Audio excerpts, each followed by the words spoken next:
It's interesting that in addition to the Nephite city place name called Gilgal at 3 Nephi 9 and 6, one of the Nephite military leaders who perished in the great battle at Cumorah also bore the name Gilgal, according to Mormon 6:14. In the Old World, it also appears as the name of a man, Gilgal, in Tel Arad, in Ostraka number 49. Now that's interesting, because this is from the second half of the 8th century BC. But Gilgal is not only attested as a place name, in the Bible even, in Joshua, it has something to do with roles such as wheels, Joshua 5 and 9. So Joseph Smith could have stole the name from there, only there it's a place name. It's also attested as a personal name, something not understood in the Bible, is understood in the Book of Mormon, and is understood as a personal name in the Tel Arad Ostraka. That is, writings on clay tablets, clay potsherds, etc. Again, archaeology shows that the name is not simply made up in Joseph Smith's fertile imagination, or his schizophrenic frenzy, which, by the way, nobody ever discussed much, any of his people around him. They knew him as a rather sober and yet fun-loving character. This personal name is attested archaeologically. That matters. That shows we're dealing with a reality here, verified through archaeology. And it's definitely in the Book of Mormon. Now, these inscriptions, several of the Hebrew inscriptions in Bulla, Yohanan Aharoni discovered the first collection of Hebrew Bulla in a pottery jar at Lachish. And the Lachish letters definitely attest to the opening scenes of the Book of Mormon in powerfully archaeological ways, as I've been discussing in my Book of Mormon commentary. And it's some 20 miles southwest of Jerusalem. So this is directly in the same area and dealing with the same time. Because one of them bore the name of a royal official, that is why Aharoni suggested that they had been part of an administrative archive. In the mid-1970s, a group of 70 more bulla and 2 seals of the Persian period came to light. Their provenance is unknown because they fell into the hands of private collectors. But you see how the ongoing aspect, the ongoing nature of archaeology, we're not done discovering information yet. We're discovering information every single day that sometimes doesn't see the light of publication for a decade. But the information is ongoing, and the more that is found, the stronger the confirmation of the Book of Mormon becomes. Now this is interesting, because if the Book of Mormon is simply a made-up novel like Tolkien's trilogy of Lord of the Rings, this kind of archaeological confirmation shouldn't be supporting the Book of Mormon, and yet we know that it is. This is the nature of the archaeological enterprise.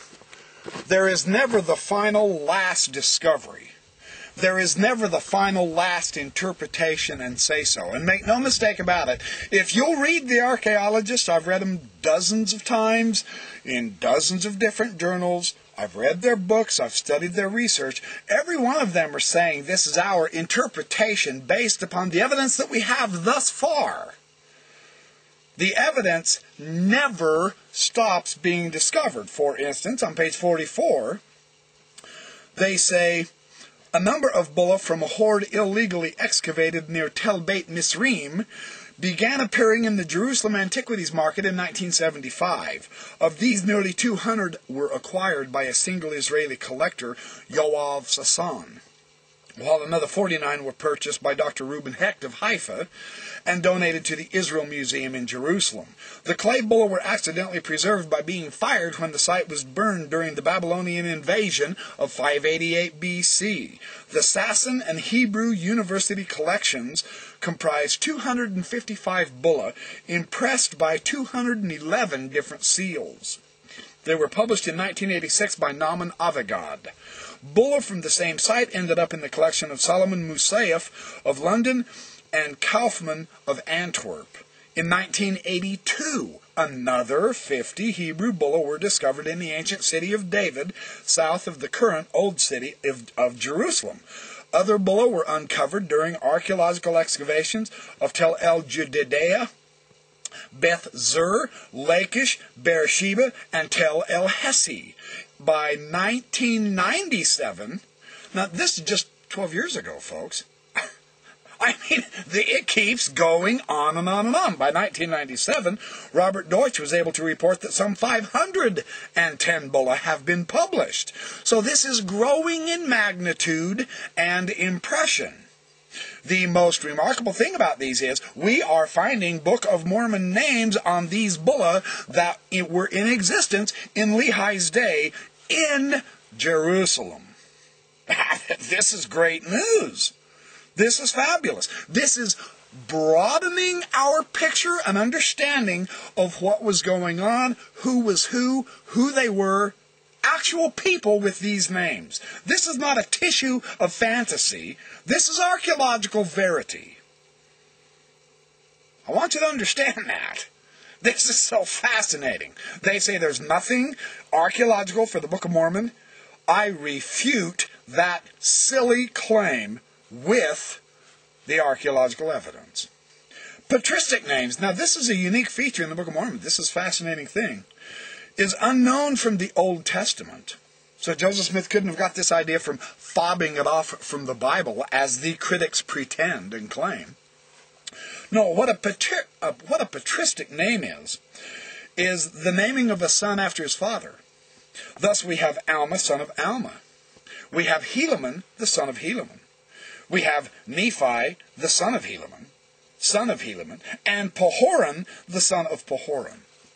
Now, these patristic types of names were unknown from the epigraphic sources until just recently. Now, an Ostracon from the late 7th to the 6th century BC, notice the time.